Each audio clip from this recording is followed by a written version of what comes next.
Hi friends, നമ്മുടെ എല്ലാവരുടെ ഒരു പ്രശ്നമാണ് കൊളസ്ട്രോൾ. നമുക്കെല്ലാം ഫ്രൈഡ് ഐറ്റംസ് കഴിക്കാൻ ഭയങ്കര ഇഷ്ടമാണ്. പക്ഷേ പ്രശ്നം കൊളസ്ട്രോളാണ് അല്ലേ, വണ്ണം. അപ്പോൾ അത് പക്ഷേ പപ്പടം എല്ലാവർക്കും ഇഷ്ടമാണ്, ഫ്രെയിംസ് പിള്ളേർക്കൊക്കെ ഭയങ്കര ഇഷ്ടമാണ്. അതുപോലെ അങ്ങനെയുള്ള സാധനങ്ങളെല്ലാം ഫ്രൈ ചെയ്ത് കഴിക്കാനായിട്ട് നല്ല ടേസ്റ്റുമാണ്. പക്ഷെ നമുക്ക് ഭയങ്കര പേടിയായിരിക്കും ഈ സാധനം കഴിക്കാനായിട്ടല്ലേ. ഇന്ന് ഞാൻ നിങ്ങളെ കാണിച്ചു തരുന്നത് എണ്ണയില്ലാതെ എങ്ങനെയാണ് ഇങ്ങനെയുള്ള വറവുകൾ വറുത്തെടുക്കാം എന്നുള്ളതാണ്. എല്ലാ സാധനം പറ്റത്തില്ല, കുറച്ച് സാധനം മാത്രമേ പറ്റുള്ളൂ. അതെങ്ങനെ വറുത്തെടുക്കണം എന്നുള്ള കാര്യം ഞാൻ പറഞ്ഞുതരാം. ലോക്ക്ഡൗൺ ആയതുകൊണ്ട് എൻ്റെ ഉള്ള സാധനങ്ങൾ വെച്ച് ഞാൻ കാണിച്ചു തരാം. ഇപ്പം ഞാൻ കാണിക്കാൻ പോകുന്നത്, നിങ്ങൾ കാണിക്കുന്നത് പോപ്കോൺ, ഫ്രെയിംസ്, നമ്മളുടെ കൊണ്ടാട്ട മുളകില്ലേ, കൊണ്ടാട്ട മുളക്, അതുപോലെ തന്നെ പിന്നെ പപ്പടം. ഈ 4 കാര്യങ്ങൾ എങ്ങനെയാണ് എണ്ണയിൽ വറുത്തെടുക്കുക എന്നുള്ളതാണ്. ഇത് കൂടാതെ നിങ്ങൾക്ക് പൊട്ടുകടല ചെയ്യാം, സാധാരണ കടലയില്ലേ അത് ചെയ്യാൻ പറ്റും, നട്ട്സ്, റൈസിൻസ്, അങ്ങനെയുള്ള കാര്യങ്ങളെല്ലാം ഇതിനകത്ത് ചെയ്തെടുക്കാൻ പറ്റും. ഓക്കെ, നമുക്ക് നോക്കാം ആ സീക്രട്ട് എന്താണെന്നുള്ളത്. ഇത് ഞാൻ എണ്ണയില്ലാതെ വറുത്തെടുത്ത പോപ്കോൺ ആണ്. ഒരുപോലെ തന്നെയല്ലേ ഇരിക്കണേ. ദേ ഫ്രെയിംസ് എണ്ണയില്ലാതെ വറുത്തെടുത്താണ്. ഒന്നുപോലും കറുത്തും പോയിട്ടില്ല, ഒന്നുമില്ല, നല്ല ക്രിസ്പാണ്. ഇത് പപ്പടം എണ്ണയില്ലാതെ തന്നെ വറുത്തെടുത്താണേ. പിന്നെ കൊണ്ടാട്ടമുളകിൻ്റെ അകത്ത് എണ്ണ കയറിയാലാണ് ടേസ്റ്റ് കൂടുതൽ, എന്നാലും ഇങ്ങനെ വറക്കാം. Welcome to Jiji space. നിങ്ങളെല്ലാവരും എൻ്റെ വീഡിയോ ഫുള്ളായിട്ട് കാണുക. ഇതെങ്ങനെയാണ് ചെയ്യുന്നതെന്നുള്ളത് പറഞ്ഞുതരാം. സബ്സ്ക്രൈബ് ചെയ്യണം കേട്ടോ, മറക്കരുതേ. അതിന് ഞാൻ എടുത്തേക്കുന്ന ഇൻഗ്രീഡിയൻ്റാണ് ഉപ്പ്. എണ്ണയില്ലാതെ വറക്കാനായിട്ട് ഉപ്പ് പൊടി വെച്ചിട്ടാണ് നമ്മൾ വറക്കണത്. ഏത് ബ്രാൻഡ് യൂസ് ചെയ്യും, ഞാനിപ്പോൾ ഒരു ബ്രാൻഡ് എടുത്തെന്ന് മാത്രമേ ഉള്ളൂ. ഒരു 20 റുപ്പീസേ വരത്തുള്ളൂ 1 കിലോയ്ക്ക്. പിന്നെ അതുമല്ല, ഉപ്പിനകത്ത് വറക്കുന്നതെന്ന് പറഞ്ഞാൽ ഉപ്പിൻ്റെ കൂടുതൽ ടേസ്റ്റൊന്നും വരത്തൊന്നുമില്ല. നിങ്ങൾ അതോർത്ത് പേടിക്കണ്ട. ഇതിൻ്റെ ഉപയോഗം കഴിയുമ്പോഴത്തേക്ക് നന്നായിട്ട് ആറി കഴിയുമ്പോൾ ഒരു കണ്ടെയ്നറിനകത്ത് ഇട്ട് വെക്കാം, നമുക്ക് അടുത്ത പ്രാവശ്യം യൂസ് ചെയ്യാം. വറക്കാൻ എടുത്തേക്കുന്നത് ഫ്രെയിംസ് ആണ്, നമ്മൾ കടയിൽ നിന്ന് വാങ്ങിക്കുന്ന ഫ്രെയിംസ്. അതുപോലെ പിന്നെ കൊണ്ടാട്ടമുളകിൻ്റെ അകത്ത് എണ്ണ കയറിയാലുണ്ടോ ഭയങ്കര ടേസ്റ്റ്. ഇങ്ങനെ ചെയ്താലും ടേസ്റ്റ് ഇല്ലെന്നല്ല, പക്ഷേ ഒരു ഫ്രൈ ആയി വരുമെന്നേ ഉള്ളൂ. പക്ഷേ ടേസ്റ്റ് കൂടുതൽ എണ്ണ കയറുമ്പോൾ തന്നെയാണ്. പിന്നെ ഞാൻ എടുത്തേക്കുന്നത് പോപ്കോൺ ആണ്. കുട്ടികൾ വലിയവരെന്നില്ലാതെ എല്ലാവർക്കും ഇഷ്ടമുള്ള കാര്യമാണ് പോപ്കോൺ എടുത്തിട്ടുണ്ട്. കുറച്ച് പാടാണല്ലോ പോപ്കോൺ ആയി വരാൻ, അതുപോലെ ഇത് ഉപ്പിൻ്റെ അകത്ത് പറ്റും. പിന്നെ പപ്പടം.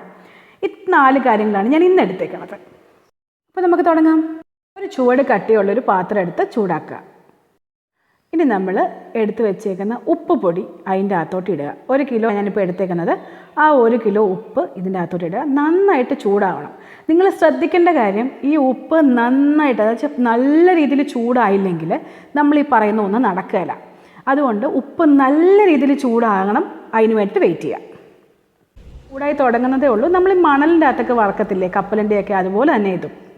ഉപ്പ് ഹൈ ഫ്ലെയിമിൽ ഇട്ട് മാത്രമേ വെക്കാവുള്ളൂ, ലോ ഫ്ലെയിമിലോട്ട് പോകരുത്. കാര്യം ആ ചൂട് കുറയും തോറും നമ്മൾക്കിത് നടക്കത്തില്ലാതെ വരും. ഞാനിപ്പോൾ ആദ്യം ഫ്രെയിംസ് ഇട്ട് കൊടുക്കുകയാണ്. അത്യാവശ്യം ചൂടായിട്ടുണ്ട്, ഞാൻ അങ്ങോട്ട് ഫ്രെയിംസ് ഇട്ട് കൊടുക്കുകയാണേ. ഫ്രെയിംസ് ഇതാ പൊങ്ങി വരാൻ തുടങ്ങിയിട്ടുണ്ട്. ഇതിനകത്ത് ആകെ ഞാനൊരു കണ്ടേക്കുന്നൊരു പ്രശ്നം എന്ന് വെച്ചിട്ടുണ്ടെങ്കിൽ, ഇത് ശരിക്കും ഫുള്ളായിട്ടായില്ലെങ്കിൽ ആ ഉപ്പ് അവിടെ പറ്റി പിടിച്ചിരിക്കും. പക്ഷേ നന്നായിട്ട് പൊങ്ങി വന്നതിനകത്ത് ഉപ്പിൻ്റെ ഒരു ടേസ്റ്റ് ഉണ്ടാകത്തില്ല. അതുകൊണ്ട് തന്നെ നിങ്ങൾ നന്നായിട്ട് നല്ല ചൂടുണ്ടെങ്കിൽ ആ ഉപ്പിന് നല്ല ചൂടുണ്ടെങ്കിൽ മാത്രമേ ഇത് ഫുള്ളായിട്ട് പൊങ്ങി വരത്തുള്ളൂ. അത് മാത്രം ശ്രദ്ധിച്ചാൽ മതി. ഉപ്പിന് നല്ല ചൂടുണ്ടായിരിക്കണം. ഇതാ നോക്കൂ, നമ്മൾ എണ്ണയ്ക്കകത്തിടുമ്പോൾ വറന്ന് വരുന്ന പോലെ തന്നെയല്ലേ വരുന്നതെന്ന് നോക്കിയേ. ഇതിനകത്ത് ഇങ്ങനെ ഒത്തിരി ആവാതിരിക്കുന്നിടത്താണ് ഉപ്പ് പറ്റി പിടിക്കുന്നത്. അപ്പോൾ ആ ഉപ്പ് രസം കൂടുതലായിട്ട് വരിക. ഇതാ നമ്മുടെ ഫ്രെയിംസ് റെഡി ആയിട്ടുണ്ട്. എണ്ണയിൽ വറക്കുന്ന അത്രയും സമയം തന്നെ ഇതിനകത്ത് എടുക്കുന്നുള്ളൂ. നല്ല രീതിയിൽ ഒന്നും കട്ടിയാവാത്തില്ലാതെ, നല്ല ഒന്നും കറുത്ത് പോവാതെ, കരിഞ്ഞു പോവാതൊക്കെ തന്നെ നമുക്ക് കിട്ടിയിട്ടുണ്ട്. ഓക്കെ, അപ്പം നമ്മുടെ ഫ്രെയിംസ്, എണ്ണയില്ലാത്ത ഫ്രൈഡ് ഫ്രെയിംസ് റെഡി ആയിട്ടുണ്ട്. അടുത്ത കൊണ്ടാട്ടമുളക് നമുക്കിടാം. എന്നിട്ട് ആ ഉപ്പ് അതിൻ്റെ കുറച്ച് പുറത്തോട്ട് എടുത്തിടുക. പിന്നെ എപ്പോഴുമില്ല, നിങ്ങൾ തവി യൂസ് ചെയ്യുമ്പോൾ ഈ അരിപ്പത്തവിയോ എല്ലാം യൂസ് ചെയ്യുക. അതുപോലെ ഇത് ഞാനിപ്പോൾ എടുത്തേക്കുന്ന ഉണക്കത്തയോ എല്ലാം. കാര്യം നമ്മൾ കോരി എടുക്കുമ്പോൾ ആ ഉള്ള ഉപ്പ് അതിൻ്റെ താഴോട്ടങ്ങ് പൊക്കോളും. അപ്പോൾ ഇതിൽ പറ്റി പിടിക്കാനുള്ള ചാൻസ് കുറവാണ്.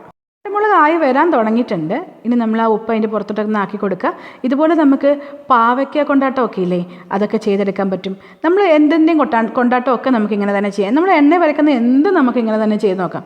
അപ്പോൾ എല്ലാവരും ചെയ്തിട്ട് അഭിപ്രായം അറിയിക്കണം കേട്ടോ. വിത്തൗട്ട് ഓയിൽ ഫ്രൈ ചെയ്ത് കൊണ്ടാട്ടമുളക് റെഡി ആയിട്ടുണ്ട്. ഈ കിടക്കുന്നതൊക്കെ അതിൻ്റെ ഞെട്ടൊക്കെ കേട്ടോ. അടുത്തത് പപ്പടമാണ്.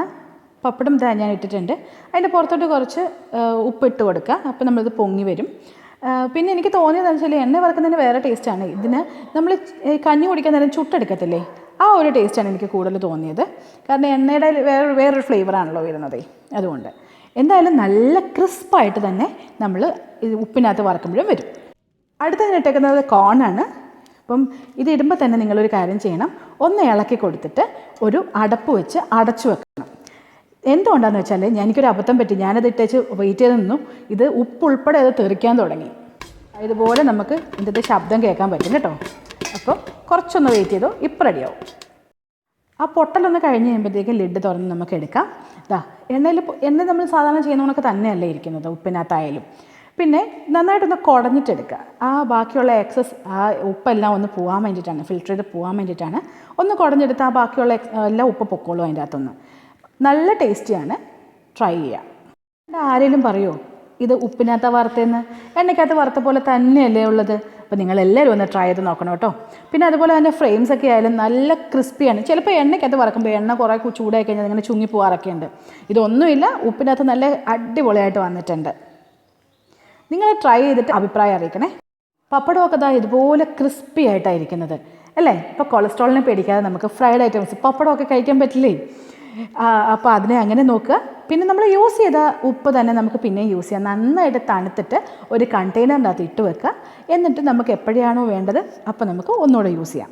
ഇത് നിങ്ങൾക്ക് ഇഷ്ടപ്പെട്ടുവെങ്കിൽ നിങ്ങൾ എൻ്റെ ഈ വീഡിയോ ലൈക്ക് ചെയ്യുക, ഷെയർ ചെയ്യുക, ആവശ്യക്കാർക്കൊന്ന് എത്തിച്ചു കൊടുക്കുക.